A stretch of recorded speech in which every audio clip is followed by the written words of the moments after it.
వేతన బకాయిలు ఎప్పుడు ప్రభుత్వ ఉద్యోగులపై కనికరం లేని సర్కార్ సుప్రీంకోర్టులో ప్రభుత్వం ఎస్ఎల్పి దాఖలు. ప్రభుత్వ ఉద్యోగుల వేతన పింఛన్ బకాయిలపై హైకోర్టు ఆదేశించిన రాష్ట్ర ప్రభుత్వం కనికరించడం లేదు.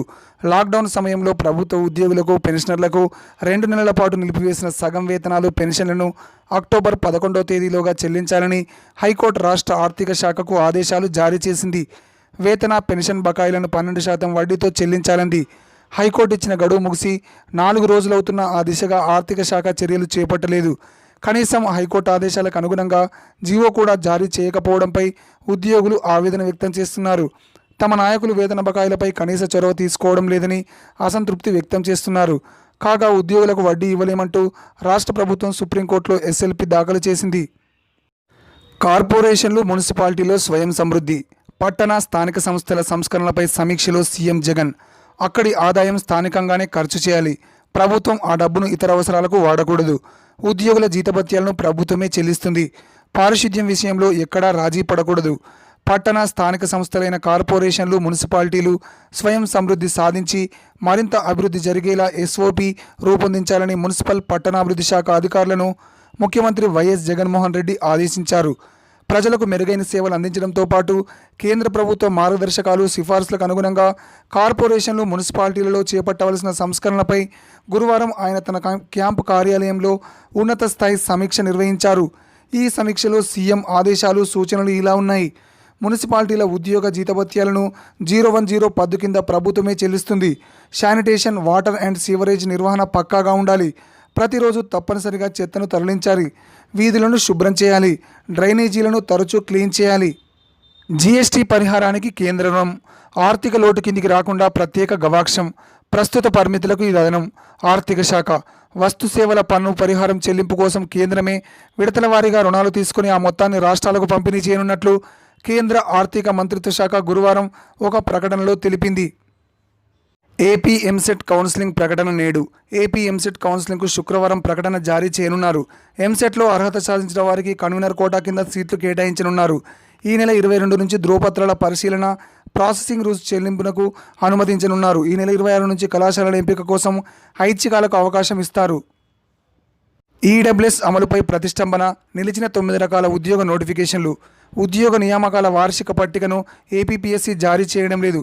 గత ఏడాది సెప్టెంబర్ 30న, ఈ ఏడాది జనవరి 1న ఏపీపీఎస్సీ ద్వారా భర్తీ చేసే ఉద్యోగాలకు సంబంధించి వార్షిక పట్టికను విడుదల చేస్తామని ప్రభుత్వం ప్రకటించినా ఇప్పటి వరకు విడుదల చేయలేదు. ఉద్యోగ ఖాళీల భర్తీలో ఆర్థికంగా వెనుకబడిన వర్గాలకు ఈడబ్ల్యూఎస్ రిజర్వేషన్ల అమలుపై నెలకొన్న సందిగ్ధత కూడా వీయడం లేదు. ప్రభుత్వ శాఖల్లో భర్తీ చేయనున్న ఉద్యోగాల వేతనాలు, స్థాయి, అర్హతలు అనుసరించి 6 కేటగిరీలుగా విభజిస్తూ ప్రతిపాదనలు తయారైన అధికారిక నిర్ణయం వెలువడకపోవడంపై నిరుద్యోగులు తీవ్ర ఆందోళన వ్యక్తం చేస్తున్నారు. విద్యుత్ కేటాయింపులపై ఏపీ విజ్ఞప్తులకు కేంద్రం ఓకే. 125 మెగావాట్ల కేటాయింపులు వెనక్కి తీసుకునేందుకు అంగీకారం. ఈ మేరకు ఈఏసీకి కేంద్ర విద్యుత్ శాఖ ఆదేశాలు. డిస్కంలకు ఫిక్స్డ్ కాస్ట్ ఏటా 191.6 కోట్ల మేర ఆదా. ఆంధ్రప్రదేశ్ ఎన్టీపీసీ ద్వారా కేటాయించిన 125 మెగావాట్ల థర్మల్ విద్యుత్ కేటాయింపులను వెనక్కి తీసుకుంటూ కేంద్ర విద్యుత్ మంత్రిత్వ శాఖ ఆదేశాలిచ్చింది. ఈ కేటాయింపులు వెనక్కి తీసుకోవాలని కోరుతూ రాష్ట్ర ప్రభుత్వం చేసిన విజ్ఞప్తిని అంగీకరిస్తూ సెంట్రల్ ఎలక్ట్రిసిటీ అథారిటీ ఈ మేరకు ఆదేశాలు జారీ చేసింది. తపాలా ద్వారానే దరఖాస్తుల స్వీకరణ, మైగ్రేషన్, ఉత్తీర్ణత ధ్రువపత్రం నకలు, టీటీసీ లోయర్ నుంచి హయ్యర్కు మార్పు, ఇతర ధ్రువపత్రాల్లో తప్పుల సవరణకు ఎవరూ కార్యాలయానికి రావద్దని, దరఖాస్తులను తపాలా ద్వారా పంపించాలని ప్రభుత్వ పరీక్షల విభాగం సంచాలకులు సుబ్బారెడ్డి తెలిపారు. ఆరోగ్యశ్రీకి లక్ష్మీ కటాక్షం, నెట్వర్క్ ఆసుపత్రులకు నిధులు ఫుల్, బకాయిలు చెల్లిస్తున్న ప్రభుత్వం. వైకాపా అధికారంలోకి వచ్చాక 2,300 కోట్లు విడుదల. గత ప్రభుత్వ బకాయిలు 650 కోట్లు చెల్లింపు. ప్రజలకు మరింత మెరుగైన వైద్యం. 573 నెట్వర్క్ ఆసుపత్రుల్లో వైద్య సేవలు. ఆరోగ్యశ్రీ కార్డ్ ₹70. ట్రస్ట్ చరిత్రలో తొలిసారిగా వసూళ్లు. ఆరోగ్యశ్రీ ట్రస్ట్ కొత్త రకం వసూళ్లకు తెరతీసింది. ట్రస్ట్ చరిత్రలో ఇప్పటి వరకు లేని విధంగా దరఖాస్తు ఫీజు వసూలుకు రంగం సిద్ధం చేసింది. ప్రస్తుతం ఆరోగ్యశ్రీ ద్వారా లక్షలాది మంది పేద, మధ్యతరగతి ప్రజలు లబ్ధి పొందుతున్నారు. శస్త్రచికిత్సలు ఉచితంగా చేయించుకుంటున్నారు. పథకం ప్రారంభమైన 2008 నుంచి మొత్తం ఖర్చులు ప్రభుత్వమే భరించి పథకాన్ని నడుపుతుంది. ఇప్పుడు కొత్తగా కార్డు కోసం దరఖాస్తు చేసుకునే లబ్ధిదారుల నుంచి సేవా రుసుము, దరఖాస్తు ఫీజు కింద ₹70 వసూలు చేయాలని నిర్ణయించారు. ఈ మేరకు ఆరోగ్యశ్రీ సీఈఓ ప్రభుత్వానికి ప్రతిపాదనలు పంపించారు. ఈ ప్రతిపాదనలకు ఆరోగ్య శాఖ ప్రత్యేక సిఎస్ ఆమోదం తెలిపారు. దీంతో త్వరలో ఈ విధానం అమలు చేసేందుకు ఆరోగ్యశ్రీ సిద్ధమైంది. రిటైర్డ్ తహసీల్దార్ పిటిషన్ వేరే బెంచ్కి. రాజధానిలోని అసైన్డ్ భూముల వ్యవహారంలో తనపై సిఐడి నమోదు చేసిన కేసును రద్దు చేయాలంటూ గుంటూరు జిల్లా తూలూరు రిటైర్డ్ తహసీల్దార్ అన్నె సుధీర్ బాబు హైకోర్టులో దాఖలు చేసుకున్న పిటిషన్ జస్టిస్ మానవేంద్రనాథ్ రాయ్ నుంచి వేరే బెంచ్కి బదిలీ అయింది. ఈ పిటిషన్పై విచారణను వేరే బెంచ్కి బదిలీ చేసేందుకు అనువుగా ఫైల్ను ప్రధాన న్యాయమూర్తి ముందుంచాలని జస్టిస్ మానవేంద్ర రాయ్ రిజిస్ట్రీని గురువారం ఆదేశించారు. న్యూస్ ఛానళ్లకు తాత్కాలికంగా టీఆర్పీ నిలిపివేత. టెలివిజన్ రేటింగ్ పాయింట్ టీఆర్పీ కుంభకోణంపై broadcast audience research council BARC గురువారం సంచలన నిర్ణయాన్ని ప్రకటించింది. అన్ని భాషల వార్తా ఛానళ్లకు ప్రతివారం ఇచ్చే రేటింగ్ను తాత్కాలికంగా నిలిపివేస్తున్నట్లు వెల్లడించింది. 12 వారాల పాటు ఎలాంటి రేటింగ్ ఇవ్వబోమని ఓ ప్రకటనలో తెలిపింది. ప్రస్తుతం రేటింగ్ ఇవ్వడంలో పాటిస్తున్న ప్రమాణాలపై సాంకేతిక కమిటీ ద్వారా సమీక్ష జరుపుతామని పేర్కొంది. మాస్క్ తీస్తే జైలే. రైల్వే శాఖ తాజా మార్గదర్శకాలు. రైళ్లలో ప్రయాణించేవారు కరోనా నిబంధనలను తప్పనిసరిగా పాటించాలని, స్టేషన్లోనికి ప్రవేశించినప్పటి నుంచి ప్రయాణం ముగిసే వరకు మాస్క్ ధరించే ఉండాలని రైల్వే శాఖ సూచించింది. లావర్ సిటీలో కాంట్రాక్ట్ పోస్టుల భర్తీకి నోటిఫికేషన్. దామోదరం సంజీవయ్య జాతీయ న్యాయ విశ్వవిద్యాలయంలో కాంట్రాక్టు విధానంలో పోస్టుల భర్తీ కోసం దరఖాస్తులు ఆహ్వానిస్తున్నట్లు రిజిస్ట్రార్ ప్రొఫెసర్ మాణిక్యాలరావు గురువారం ఒక ప్రకటనలో తెలిపారు.